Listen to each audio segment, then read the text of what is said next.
Imekhuizen Metaaltechniek is gestart in 2008, net voor de crisis. Nu zijn we 12 jaar verder. Toen we 5 jaar draaiden, hebben we de eerste automatisering aangeschaft. Daar hebben we een aantal jaren mee gewerkt. Nu zijn we inmiddels met onze tweede automatisering aan de gang. We hebben deze keer gekozen voor een Elevate, ook vanwege de capaciteit. De Elevate wordt gebruikt bij de freesmachine en de Accelerate gebruiken we bij de draaibank. We zetten de Elevate in voor palletbelading en productbelading. Maar productbelading is de hoofdmoot. Dat vinden we het belangrijkst, dat gebruiken we het meest.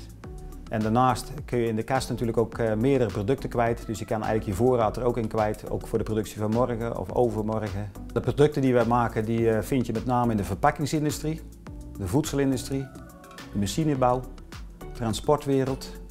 We passen de Elevate toe met series zowel van 8 stuks, 10 stuks, 12 stuks, het gaat allemaal door elkaar heen. Als de machine draait op een product, dan gaan we de Elevate weer voorbereiden op het volgende product. We gaan de producten inleggen, we maken een materiaal aan, we maken een recept aan en vervolgens een job, die kunnen we al inplannen. En zo kunnen we verschillende jobs achter elkaar klaarmaken, zodat de machine niet stil hoeft te staan.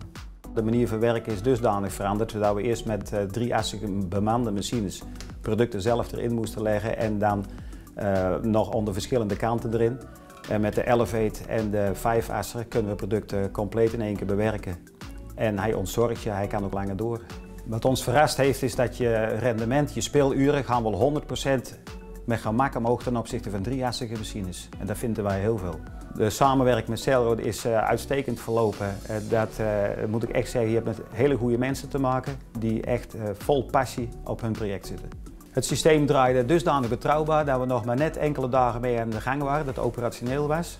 Dat we s'avonds en 's nachts de machine al door lieten draaien. Het was zo betrouwbaar, dat heeft ons echt wel verrast. Het is mogelijk om met de Elevate ook verder vooruit te kijken, ook wat de werkvoorbereiding betreft.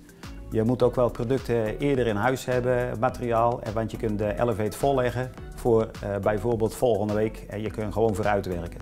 Wij denken dat er zonder automatisering geen toekomst is voor deze industrie. Dat ga je niet redden, baanuren is veel te hoog. We moeten echt goedkoper gaan produceren om tegen lage loonlanden op te kunnen en dat kan met automatisering.